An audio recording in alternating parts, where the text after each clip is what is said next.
Hello दोस्तों, कैसे हो आप लोग। आई होप अच्छे होंगे। आज हमारा ऑपरेशनल एम्पलीफायर का तीसरा लेक्चर है। तो हम स्टार्ट करते हैं। ऑपरेशनल एम्पलीफायर में मैग्नीट्यूड निकालना, फेज़ निकालना, एंगल निकालना, ये सब करेंगे। तो आते हैं, पहला क्वेश्चन देखते हैं कैसे करेंगे। ये कह रहा है कि determine the output for the given circuit diagram. इस सर्किट का आउटपुट आपको निकालना है, ठीक है। आउटपुट निकालना है, फेज़ एंगल निकालना है, फाई निकालना है, मैग्नीट्यूड निकालना है, ये सब आपको निकालना है। इसमें तो हम देखते हैं, तो सबसे पुराना काम हमारा, कहीं भी आपको ओपैम्प देखिएगा तो I1 इक्वल टू I2 आपको लगा देना है। ये आपको I1 इक्वल टू I2 हमेशा याद रहे, हर जगह इसको लगाना ही लगाना है, जहाँ मतलब ज़रूरत लगे। लेकिन मैक्सिमम जगह पे आपका लगेगा, 99% जगह पे ओपैम्प में इसका यूज किया जाएगा, ठीक है। तो हम आते हैं इस क्वेश्चन पे कि देखते हैं क्या कहता है। अब मैंने ये डाटा दिया है आपको, सॉरी, ये डाटा आपको दिया है, ये दिख रहा है, डाटा ऑलवेज गिवन है।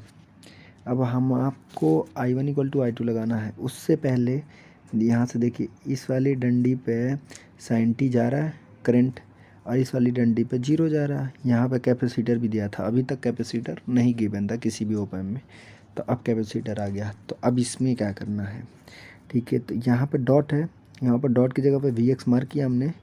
Vx मार्क क्योंकि आपको पता ही होगा, क्योंकि ये sin t भी आ रहा है, 0 भी आ रहा है, तो दोनों ऊपर जाने के लिए झगड़ा करेंगे कि कौन जाएगा इस ऊपर। तो इसीलिए पहले इन दोनों को डिसाइड कर लेते हैं, Vx मान के सॉल्व कर लेते हैं कि यहाँ पे होगा क्या, एग्जैक्ट Vx की वैल्यू होगी क्या। तो Vx की वैल्यू जो होगी बस वही ऊपर जाएगी, ठीक है। इतना पता हो गया आपको। अब हम निकालते हैं पहले Vx की वैल्यू। तो पहले Vx की वैल्यू निकालने के लिए हमें क्या करना है, या तो आप इसमें और इसमें I1 इक्वल टू I2 लगा दीजिए, या तो डिवाइडर रूल लगा दीजिए। अब डिवाइडर रूल क्या कहता है ये भी बता रहा हूँ। और उससे पहले ये जो omega equal to 1/j omega C लिखा है, ये होता क्या है ये मैं बता दूँ। सी जो होता है वो कैपेसिटर है। ये यहाँ पे वैल्यू दिया है 1 फैराडे, 1 फैराडे दिया है, ठीक है। और बाकी किलो में दिया है, ओम में दिया है। तो ये किलो में दिया है रेजिस्टेंस, ये भी किलो में दिया है, ये ओम में दिया है। तो हम इसको भी ओम बनाएंगे। तो सी को ओम बनाने के लिए, और 12th में देखे होंगे आपके, 12th में एक हम फार्मूला हमेशा ये पढ़ते आ रहे हैं, C equal to 1/j omega C. ये स्टैंडर्ड, मतलब 12th स्टैंडर्ड से ही हम इसको लर्न करते आ रहे हैं, C equal to 1/j omega C. तो यहाँ भी वही होगा, C equal to 1/j omega C ही होगा, ठीक है। अब जे ओमेगा सी की वैल्यू हम यहाँ पे पुट करेंगे। सी की वैल्यू क्या दिया है 1 फैराडे, तो 1 फैराडे, ये अभी मैं बता रहा हूँ किस लिए। सी की वैल्यू 1 फैराडे है तो 1 रखेंगे। अब ओमेगा सी यहाँ साइन टी है, तो साइन टी देखिए, साइन टी क्या, sine omega t equal to कितना होता है, साइन ओमेगा टी होता है ये वेव फॉर्म में, साइन ओमेगा टी होता है ना। तो यहाँ पे क्या दिया, साइन टी दिया है, यानी ओमेगा की वैल्यू 1 यहाँ पे दिया है। तो ओमेगा की वैल्यू मैंने निकाल लिया, तो ओमेगा की वैल्यू यहाँ पे 1 पुट कर दिया। तो अब क्या आ गया हमारा, सी इक्वल टू आ गया 1/j। ये हमारा बन गया ओमेगा के फॉर्म में। हमने इस यूनिट, ये के की ओमेगा है ना, तो इसीलिए इसको भी ओमेगा पे मैंने चेंज किया, तभी तो Vx की वैल्यू निकालेंगे जब सेम यूनिट होगा। तो इसीलिए मैंने इसको भी ओमेगा में चेंज किया, तो सी इक्वल टू 1/c लिख दिया, सी इक्वल टू 1/j लिख दिया। और जे जो होता है वो इमेजिनरी नंबर्स होते हैं, इमेजिनरी टर्म्स होते हैं, ठीक है। ये आपको पता होना चाहिए। अब हम आते हैं, अब सी की वैल्यू आपने लिख दिया। अब आपको Vx की वैल्यू निकालनी है, तो आप सीधे लिख दीजिए। या तो एक और रूल होता है, जो I1 equal to I2, Vx की वैल्यू ना निकाल के Vx की वैल्यू जब निकालेंगे तो I1 इक्वल टू I2 निकालेंगे। तो या दूसरे तरीके से निकालते हैं डिवाइडर रूल से। डिवाइडर रूल क्या कहता है, Vx equal to sine t, और यहाँ की जो वैल्यू होगी आर होगी चाहे सी होगी, उन दोनों का मल्टीप्लाई। तो sine t into 1/j by इन दोनों का सम 1 + 1/j। इसको आप सॉल्व करिए तो कितना आएगा, sine t by j into j/1 + j, तो j cancel, equal to sine by sine t by 1 + j। ये आउटपुट की वैल्यू आ गई, आउटपुट नहीं सॉरी, Vx की वैल्यू आ गई, ठीक है। अब चलते हैं, देखिए यहाँ इन्होंने सॉल्व किया है, देखिए ये सॉल्व किया, वी एक्स की value, V x equal to sine x t है, यहाँ पे एक्स की जगह पे इन्होंने यहाँ पे लिखा है बाद में टी, तो V x equal to sine t by j plus one या one plus j, j is the imaginary number, imaginary numbers होते हैं, ठीक है। अब ये आ गया, तो अब हमको आउटपुट निकालना है, तो हम और सिंपली एक क्वेश्चन आप समझ जाएंगे तो सारी चीज़ें समझ में आ जाएगी। तो पहले वी एक्स निकाल लिया, अब I one equal to I two लगा के आउटपुट निकाल लेंगे। तो I one equal to I two लगाया हमने ये, तो V x minus zero minus V x upon 10 kilo ohm, ये आपको लगाने आएगा क्योंकि प्रीवियस लेक्चर में मैंने बताया आपको कैसे लगाते हैं। तो ये आपको, आई होप, मैं उम्मीद करता हूँ कि आपको आ रहा है और आता ही होगा। तो और ये V x minus V output by 10 kilo ohm, अगर नहीं आता हो और जो पहली बार कोई वीडियो मेरा देख रहा हो तो वो पहला लेक्चर देख ले, और मैं डिस्क्रिप्शन में लिंक दे दूँगा उसका, पहला लेक्चर जो हमारा है उसको देख ले, I one equal to I two कैसे लगाते हैं, ठीक है। तो ये चीज़ होगी। अब यहाँ पे आउटपुट इक्वल टू निकल के आपका आ जाएगा 2 into sine t by j plus one, यहाँ पे आउटपुट आएगा 2 इंटू वी एक्स, और वी एक्स की वैल्यू हमने निकाल रखी है sine t by j plus one, तो sine t by j plus one put करेंगे तो output equal to 2 into sine t by j plus one, ठीक है। अब हम निकालेंगे मैग्नीट्यूड, उसके बाद निकालेंगे फिर फेज एंगल। मैग्नीट्यूड निकालेंगे, देखिए आउटपुट का मैग्नीट्यूड ले लिया तो 2 साइन टी बाई रूट, ये जे जो है इमेजिनरी नंबर है, मैंने कहा था आपको ना इमेजिनरी नंबर है, तो इसका मैग्नीट्यूड निकालेंगे तो 1 होगा, तो ये 1 का स्क्वायर, फिर ये 1 ऑलरेडी है तो 1 का स्क्वायर, तो रूट 2 होगा, तो ये हो जाएगा ऊपर 2 साइन टी बाई रूट 2, तो रूट 2 से ऊपर का कैंसिल हो जाएगा तो ऊपर हो जाएगा रूट 2 साइन टी, तो ये आ गया रूट 2 साइन टी, ठीक है। समझ में आ गए होंगे आपको। अब आते हैं फेज एंगल। फेज एंगल आने से पहले मैं आपको एक चीज़ और समझा दूं कि जो भी लॉगरिदम जो भी लॉग की प्रॉपर्टी होती है, जो लॉग की प्रॉपर्टी फॉलो करती है वही फेज एंगल की भी प्रॉपर्टी फॉलो करती है। जो लॉग फॉलो करती है अपनी प्रॉपर्टी, वही फेज एंगल भी लॉग की प्रॉपर्टी फॉलो करती है, ठीक है। सिंपली बस आप इतना जान लो। जैसे यहाँ पे लिखा है, ये लिखा है ना, positive no phase angle value 0, ठीक है। और निगेटिव, ये लिखा है निगेटिव नो फेज एंगल 180। इसका मैं मीनिंग अभी आपको बताता हूँ कि ये कहना क्या चाह रहे हैं। जैसे फॉर एग्ज़ाम्पल, आपने 12th स्टैंडर्ड में पढ़ी होगी, ये जगह है यहाँ पर, यहाँ भी बता देता हूँ, ऐसे आपने पढ़ी है, इस पे ये 0 एंगल, ये 90,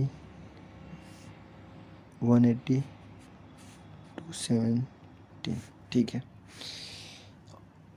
इसका मतलब ये होता है कि ये पॉजिटिव साइड है, ये नेगेटिव साइड है।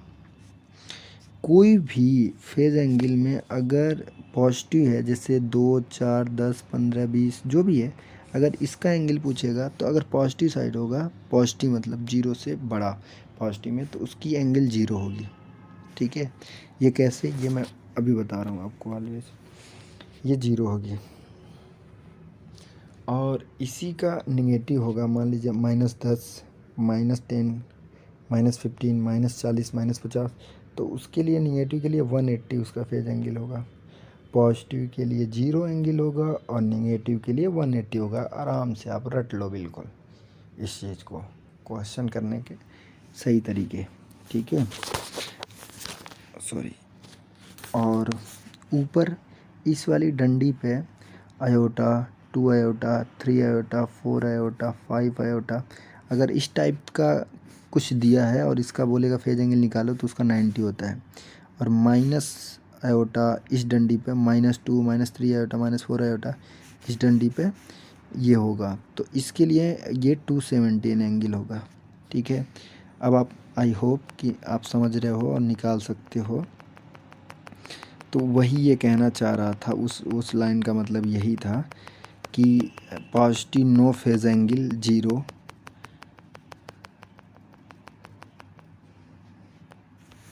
ये जो कहना चाह रहे थे हम, ये positive no phase angle value zero, मतलब ये पॉजिटिव के साइड जो भी होगी, ये पॉजिटिव की साइड उसका ज़ीरो एंगल होगा, और निगेटिव की साइड ये वाली जो लाइन कह रही है इधर 180 एंगल होगा। मैंने बता दिया। जैसे कि एग्ज़ाम्पल के तौर पे आपको ये देखिए, +2 आयोटा ये ऊपर वाली डंडी पे आ गई, +2 आयोटा, और -2 आयोटा ये नीचे वाली डंडी पे आ गई। तो +2 आयोटा के लिए पॉजिटिव, तो पॉजिटिव मतलब ये 90 मैंने बोला था इसके लिए एंगल होगा, और ये -2 आयोटा के लिए ये 270 एंगल होगा। विच प्रॉपर्टी, देखिए ये भी लिखा है, which property follow the log property phase angle. Phase angle जो लॉग फॉलो करता है वही प्रॉपर्टी फेज एंगल फॉलो करती है। ठीक है, अब हम आते हैं, मैग्नीट्यूड निकल गया, अब हम फेज एंगल निकालते हैं।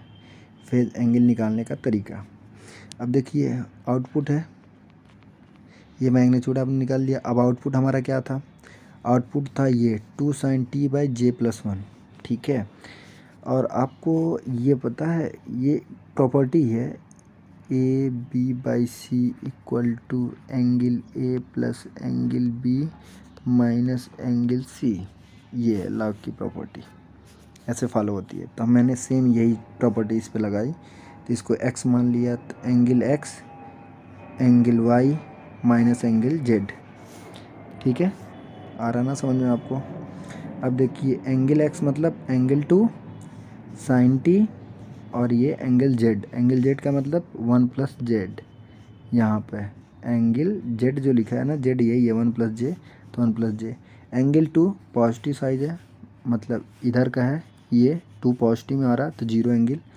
sin t cos का जो भी त्रिकोणमिति टाइप के फंक्शन होंगे उनकी भी एंगल 0 है। ठीक है, अब आती हैं ये 1 + j कॉम्प्लेक्स फंक्शन, ये कॉम्प्लेक्स फंक्शन है 1 + j कॉम्प्लेक्स है, और कॉम्प्लेक्स फंक्शन का ही हम मैग्नीट्यूड और फेज एंगल फाई यही निकालते हैं, अन्यथा किसी फंक्शन का हम नहीं निकालते।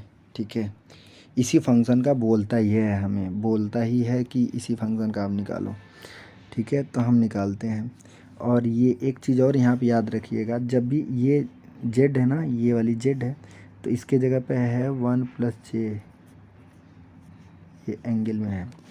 तो इसके लिए एंगल निकालना होता है, तो इसके लिए फार्मूला है कि tan inverse imaginary by real, imaginary by real, ये फार्मूला होता है। तो इमेजिनरी बाई रियल के लिए इमेजिनरी क्या होता है, इमेजिनरी क्या है, यहाँ पे j है, तो j की मैग्नीट्यूड कितना है 1 है, और रियल की मैग्नीट्यूड 1 है, तो 1/1 कैंसिल हो गया, तो 1 हो गया, तो tan इनवर्स 1 मतलब 45, तो -45 हो गया, -45 एंगल हो गया। अब हम लिखते कैसे हैं, अब हम लिखते हैं ऐसे कि आउट मैग्नीट्यूड, ये दिख रहा है आपको, ये मैग्नीट्यूड और फेज एंगल ऐसे लिखते हैं। तो √2 sin t आउटपुट आया था, मैग्नीट्यूड आया था, फेज एंगल -40 आ गया। लेकिन हम हमेशा इस तरीके से दर्शाते हैं, अगर sin थीटा ±φ हो और फाई फेज एंगल हो, तो हम उसको हमेशा ऐसे लिखते हैं कि √2 sin t -45, t अंदर आ जाएगा, t -45 ये होता है। ठीक है, तो आप समझ गए होंगे इस तरीके से। देखिए ये लिखा है, साइन फाई एंगल में हो तो sine theta plus phi, sine theta मतलब साइन टी वही लेस देन फाई हो तो साइन थीटा -45, तो इस तरीके का है, तो हमने टी यहाँ पे ऐड कर दिया। टी ब्रैकेट में लेके आ जाते हैं, इस तरीके से लिखने का तरीका है एक प्रकार का। तो ये हो गया आपका आंसर। अब ऑप्शन कौन सा है ये आप देख सकते हो ऊपर जाके क्वेश्चन में, √2 sin t -45 ऑप्शन ए, ये ठीक है। आपको ये चीज़ समझ में आ गई होंगी, फेज एंगल और मैग्नीट्यूड। और आते हैं, ये क्वेश्चन पूरा नहीं गिवन है, इसमें डाटा मिसिंग है, तो मैं इसको बाद में बता दूंगा। ये असाइनमेंट का सिंपल क्वेश्चन है, तो ऐसे सर ने लिखाया था, तो अभी बाकी चीज़ लिखानी थी इसलिए पेज इस पर खाली छोड़ा गया है। हम आते हैं, ये तो मैक्सवेल लूप इक्वेशन है, ये डिजिटल का क्वेश्चन है, होमवर्क सर ने दिया था, तो यहाँ पे सॉल्व कराया था, नहीं आ रहा था लोगों को। तो तो इसलिए ये यहाँ पे है। तो इसको भी आप सॉल्व करना जानते हो, डिजिटल पढ़ाऊँगा तो मैं इसको बता दूँगा क्योंकि डिजिटल में ही है, डिजिटल में है तो आप समझ जाएंगे। वैसे आपको सिंपली ये आता ही होगा, मैं एक बार वैसे ना वो बता दूँ। जैसे फर्स्ट लूप उन्होंने बताया, ये फर्स्ट लूप है, ठीक है। तो -4 इधर से चला हमने, एरो हमेशा क्लॉकवाइज चलते हैं, ठीक है। तो -4 ये, ठीक है, वोल्टेज +4 आयोटा, +4 आयोटा इसका, प्लस यहाँ पे I1 - I3 I × 2 प्लस ये 2 × I1 - I2। बस इसको इक्वेशन को सॉल्व कर लेना है, ठीक है। ठीक है, आगे चलते हैं, आप सॉल्व कर लेंगे मुझे पता है।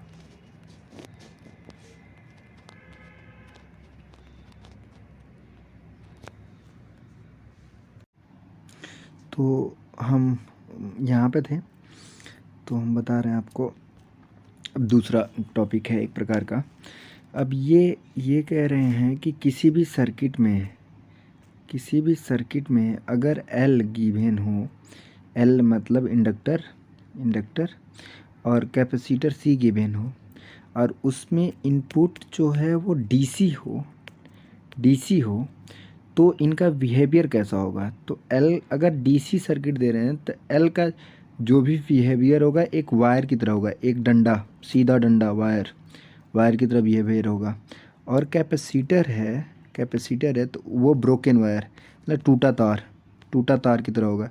एक तार की तरह बिहेव करेगा इंडक्टर, और कैपेसिटर टूटा तार की तरह बिहेव करेगा। इस पर क्वेश्चन कराऊंगा मैं, नेट के क्वेश्चन आए हुए हैं, ठीक है। तो इस तरीके से बिहेव करता है, इस चीज़ को आप मतलब याद कर लेना। When we connect the inductor with constant voltage in convert into short circuit and capacitor open circuit, ठीक है। इन्होंने यही लिखा है जो मैंने अभी हिंदी में बताया, आप ये समझ जाओगे। ये नीचे वाला जो क्वेश्चन है, क्वेश्चन नंबर 55 असाइनमेंट का क्वेश्चन है, नेट का आया हुआ, तो मैं आपको करा देता हूँ। देखिए, L की वैल्यू गिवन है, C की वैल्यू गिवन है, R की वैल्यू गिवन है। ये L है, ये मिडिल का C है, ये नीचे का R है, ठीक है। अब आप सिंपली देखना उन्होंने क्या बोला। इन्होंने देखिए वीन दिया 1 वोल्ट, DC क्वेश्चन में लिखा है, बट यहाँ पे मैंने लिख नहीं पाया, असाइनमेंट नंबर डाला है। वो मैं आपको पूरे असाइनमेंट प्रोवाइड कराऊंगा, मतलब PDF आपको दे दूंगा। ये ओपैम आधा ख़त्म होने दीजिए, low pass filter high pass filter तक जब मैं पहुँचूँगा तो उसके पीछे मैंने जितने टॉपिक पढ़ा रखे हैं उनके सारे असाइनमेंट मैं उस पर दे दूँगा। और 1-2 वीडियो में मैं पूरे असाइनमेंट को सॉल्व करा दूँगा, 1 वीडियो या 2 वीडियो में, ठीक है। ओके, तो ये 1 वोल्ट DC है। अब ये DC इन्होंने कह दिया, अगर आपको कॉन्सेप्ट याद है तो आप देख के ही क्वेश्चन कर सकते हो, ठीक है। तो अब इसमें 1 वोल्ट DC कह दिया, तो ये इंडक्टर है, ये तो वायर हो जाएगा, कैपेसिटर ब्रोकन वायर हो जाएगा, तो आप तोड़ दो। तो देखो मैंने यहाँ पर ग्राफ बनाया, इसको मैंने तोड़ दिया, ठीक, इसको वायर बना दिया और इसको रजिस्टेंस। अब करेंट यहाँ से, इनपुट यहाँ से 0 जा रहा, यहाँ से 1 जा रहा, तो 1 ही तो जाएगा यहाँ पे। I1 = I2 लगाओ या ना लगाओ, तो 1 जा रहा है यहाँ पे। तो आपको पता है कि करंट हमेशा सिंपल रास्ता चूज़ करना चाहती है, सिंपल वे से जाना चाहती है। जैसे यहाँ पे ये वायर है, ये करंट आ रही है और ये रेजिस्टेंस है, तो आप पूछोगे कैसे करंट जाना चाहेगी, करंट इसी से ही जाना चाहेगी। जब ये रास्ता नहीं होता तभी R से जाना चाहेगी, ठीक है। तो अब ये R है, बट ये वायर भी है, तो वायर से होके जाएगी, ना कि R से होके जाएगी। इससे होके नहीं जाएगी, इससे जाएगी।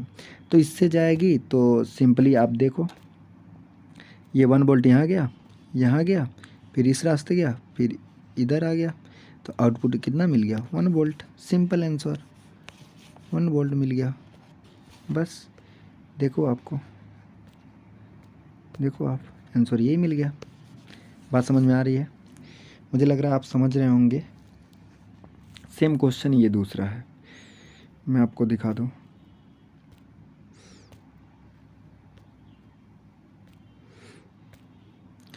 दूसरा क्वेश्चन में ये 5 वोल्ट DC दिया है, क्वेश्चन में गिवन है, और ये ग्राउंड कनेक्टेड है, दूसरा डंडा, और ये DC है। और ये जो एरो बन रहा ना, ये वायर है, ऊपर है, मतलब ये टच नहीं है इसमें, इस कैपेसिटर के वायर में, इसके डंडी में टच नहीं है। क्वेश्चन में लिखा है, मैं बता दूं, क्वेश्चन दिखा दूंगा मैं। क्वेश्चन में लिखा है कि ये जो एस है इससे एस डिनोट किए गए हैं कि एस जो है वो connect the wire from the capacitor C, मतलब सी से कनेक्ट करने के बाद क्वेश्चन को आगे मतलब बताए गए हैं। क्वेश्चन में एक लाइन ये पहले लिख दिया गया कि कनेक्ट है, तो और ये डीसी वोल्ट है और ये कैपेसिटर है, तो कैपेसिटर मतलब ब्रोकन वायर। सिंपल सी आप लॉजिक एकदम बिल्कुल, इलेक्ट्रॉनिक्स बिल्कुल आपके लिए आसान हो जाएगी। आप खाली बस लॉजिक चीज़ों को समझा करें, जो मैं बोल रहा हूँ उसको आप ध्यान से सुने और जो मेन चीज़ है उसको बस दिमाग में रखें, ज़्यादा फालतू चीज़ को ना रखें और ज़्यादा थ्योरेटिकल चीज़ों को ना रखें। ठीक है, तो ये ब्रोकन वायर हो गया, तो मैंने ब्रोक कर दिया वायर। दो रेजिस्टेंस है, दोनों को कनेक्ट कर दिया मैंने। 2 किलो ओम का बन जाएगा, ये 1 किलो है तो 2 किलो बन जाएगा। अब मैंने -5 वोल्ट आ रहा है, ये 2 वोल्ट है और बस I1 = I2 लगा देना हमें, बस सिंपल हो गया। अब I1 = I2 लगा के ये देखिए मैंने निकाल लिया। -5 ये, -0 ये 0 ऊपर गया, /2 ये 2, फिर ये 0 ऊपर जाएगा I2 की जगह पे 0, ये आउटपुट यहाँ का पॉइंट 0 और ये /2 कैंसिल आउट हो गया, ये 5 आउटपुट = 5 वोल्ट, आंसर आ गया। सिंपल, इस तरीके से बहुत सारे क्वेश्चन हैं, आप कर सकते हैं। और अब मैं बताना चाह रहा हूँ एक प्रकार का ये क्वेश्चन, सॉरी, हाँ, determine the V0/Vin for the given circuit diagram. इस सर्किट डायग्राम का आउटपुट बाय इनपुट आपको निकालने के लिए कह रहा है। ठीक है, तो सिंपल सी बात है, आप समझ गए होंगे। और मैं आपको बता दूं, अगर मैं ये नीचे का वायर ना दूं आपको, ये वाला मतलब डंडी ना दूं आपको, तो आप बिल्कुल कर लोगे। 2 आर है, इसको कनेक्ट कर दोगे, आर हो जाए 2 आर हो जाएगा। उसके बाद आप सिंपली I1 = I2 लगा दोगे, मैंने प्रीवियस में बताया आपको। ठीक है, लेकिन ये आर है इसलिए करंट डिवाइड हो रही है, तो इसलिए इसका अलग थोड़ा सा फंडा है बस। जैसे देखिए, पहला रूल तो ये कि I1 इधर से आ रहा है और I2 ऊपर जा रहा है, तो I1 = I2, इक्वेशन 1 मान लीजिए आप। दूसरा, I2 यहाँ पे आ रहा है तो डिवाइड हो रहा है, एक इधर और एक इधर, तो I2 डिवाइडेड बाई नीचे वाले को I3 मान लिया, प्लस ऊपर वाले उधर जा रहा है जो आउटपुट की तरफ, वो I4 मान लिया, इसको I4 मान लिया। अब पहला रूल हम लगाते हैं सबसे पहले, क्योंकि पहले इस पॉइंट को निकालते हैं जो ये मिड पॉइंट है जहाँ से करंट डिवाइड हो रही है, इधर की तरफ और इधर की तरफ डिवाइड हो रही है, तो इस पॉइंट को हम निकाल लेंगे, इस पॉइंट को Vx को। तो Vx को हम निकाल लेते हैं। Vx को हम निकालते हैं कैसे, अब देखिए ये वाला रूल लगा के, अब ये वाला रूल लगाएंगे तो ये 0 यहाँ पे गया, तो 0 इधर से इस पॉइंट का 0 माइनस, ये मैंने कहा था ना I2 = I3 + I4, इसी को मैं लागू कर रहा हूँ। तो ये 0 इधर गया ऊपर, तो ये 0 माइनस ये Vx इस पॉइंट है, ये इस पॉइंट का Vx, ये /R = I3 क्या नीचे है, तो Vx - 0 ये R हो गया, जो ये चौथा क्या है, Vx - V output R। R common ले लेंगे तो R कैंसिल हो जाएगा। अब ये क्या बचा, मैं इधर सॉल्व कर देता हूँ। Vx = Vx और ये क्या है, plus Vx - V output, Vx 2Vx minus V output, ये माइनस Vx, ये प्लस में इधर आएगा तो minus 3Vx = minus output, minus minus cancel, तो Vx = आउटपुट/3। देखिए Vx = आउटपुट/3, ये रहा। अब हम दूसरा लगाएंगे I1 = I2, क्योंकि मिडिल वाला पॉइंट मिल गया, तो I1 = I2 ये लगा दिया हमने। Vn - 0/R = 0 - Vx/R, ये यहाँ से देखिए आप, यहीं से I1 = जब I2 लगाएंगे, सिंपल सी बात है, Vin - 0/R = 0 - Vx/R, 0 0 cancel, Vin - Vx, अब ये Vin = हाँ माइनस Vx की वैल्यू कितनी आई थी, आउटपुट/3, तो V naught by V in equal to -3 output, V naught by V in equal to -3 answer आ गया, ये रहा। ठीक है, सिंपल सा है, बिल्कुल बिल्कुल सिंपल सा है। आपको समझने में थोड़ा टाइम लग रहा है आपको, बिल्कुल बिल्कुल आसान सा है, इससे आसान कोई चीज़ नहीं हो सकती। ठीक है, और अब आता है ये क्वेश्चन भी आप कर सकते हो, बिल्कुल मैं आपको बता दूं, बिल्कुल आसान सा क्वेश्चन है। देखिए ये I1, ये I2, ये आके नीचे ये I3 डिवाइड हो गया, I4 मान लीजिए, फिर I5 I6 मान लीजिए। पहले इस पॉइंट पे Vx मार्क करिए। तो पहले आप ये निकालिएगा कि I3 equal to I5 plus I6, ये निकालिए, मतलब इस पॉइंट को निकालिए। फिर आप निकालिएगा I2 इक्वल टू, हाँ I2 ये जा रही है तो ये, हाँ I2 equal to I3 plus I4। जब ये दोनों पॉइंट निकल जाएं तब जाके आप निकालिएगा I1 इक्वल टू I2। ठीक है, और इसके बाद क्या है, इसके बाद low pass filter high pass filter आ जाता है। ये आपके लिए होमवर्क है, अगर ये नहीं आएगा तो मैं बता दूंगा आपको। ठीक है, और ये वेरी वेरी इम्पोर्टेंट पार्ट है आपका ये, और ये 12th स्टैंडर्ड का है तो आपको याद रखेंगे आप। मैंने वहाँ बताया था आपको कि C इक्वल टू 1/j⍵c, इसको लिखेंगे। और ये इसलिए लिखा जाता है क्योंकि ओम में C हमेशा फैराडे में होता है, माइक्रो फैराडे में, तो इसलिए हमेशा मतलब ओम में बनाने के लिए, और सर्किट में सब कुछ ओम में ही रहता है, ओम या किलो ओम में रहता है, इसलिए पूरे सर्किट को इस C को ओम में लाया जाता है या किलो ओम में लाने के लिए ये सब चीज़ें लिखी जाती हैं। बस इसके पीछे की थ्योरी बहुत बड़ी है, अगर आप जानना चाहेंगे तो मैं कभी बता दूंगा। ठीक है, बट वो मायने नहीं रखता।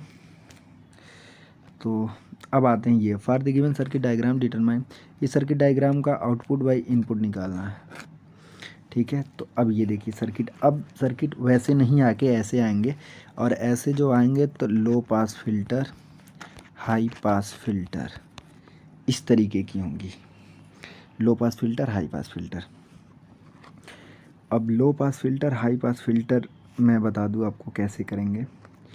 अब इसका निकालने के लिए वोल्टेज डिवाइडर वाला रूल लगाना पड़ेगा। जैसे आउटपुट इसका निकालना है तो इसमें I1 इक्वल टू I2 नहीं लगेगा, तो output equal to Vin into ये, तो Vin into 1/j⍵c by R plus ये, R प्लस 1/j⍵c। अब इसको काट पीट करके सॉल्व करेंगे तो आपका आ जाएगा ये क्या आया, output by Vin, output by input, ये आएगा। इसका मैग्नीट्यूड हम निकालेंगे V0 बाई Vin, तो ये आ जाएगा, ये 1√1² प्लस इसका स्क्वायर, क्योंकि J इमेजिनरी है, J टर्म हट गया, तो ये स्क्वायर, ये चीज़ आ गई। J इज इमेजिनरी पार्ट, ये लिखा है आपको दिख रहा होगा।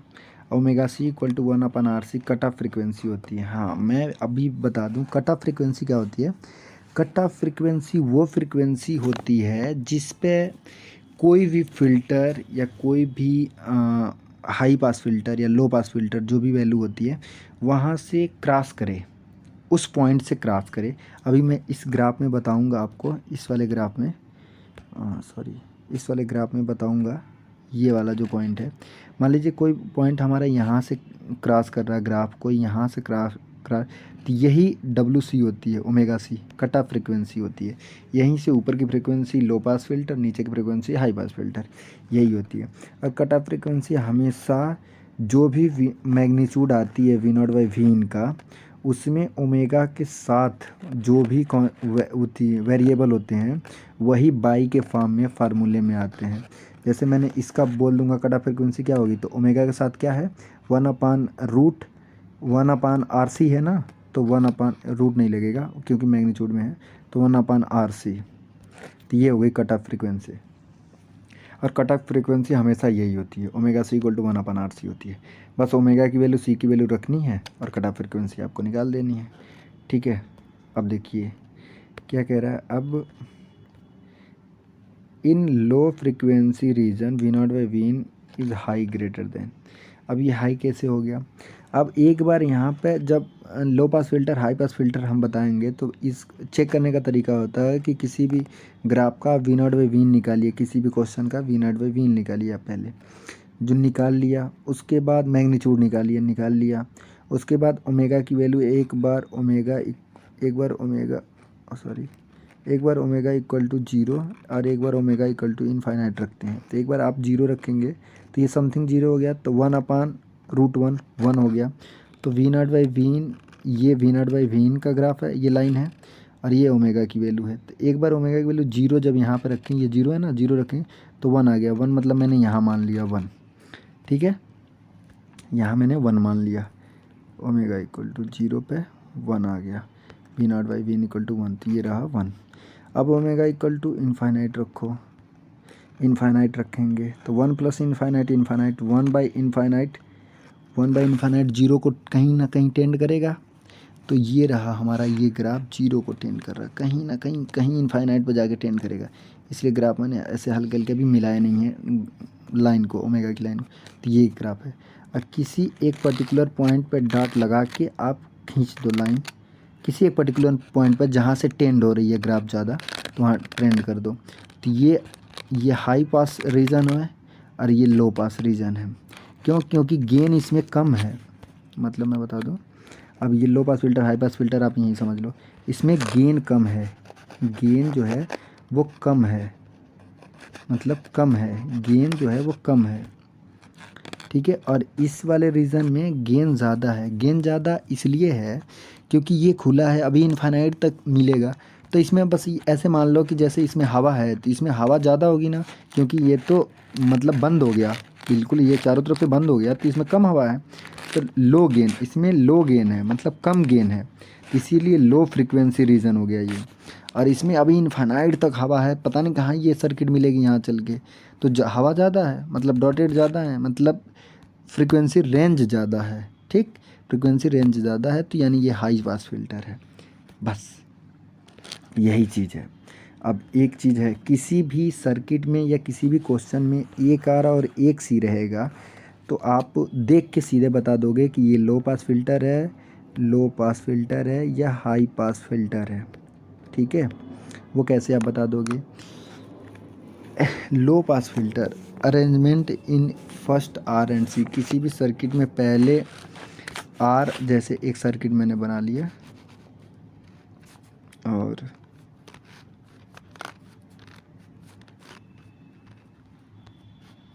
इसका मैं पूछूं, ये आर हो गया, ये सी हो गया, इसका मैं पूछूं ये लो पास फिल्टर है या हाई पास फिल्टर है, तो आप बता देंगे। एक आर एक सी है तो आपको बताने का मैं तरीका बता रहा हूँ, ये ट्रिक भी है तो आप याद रखिएगा।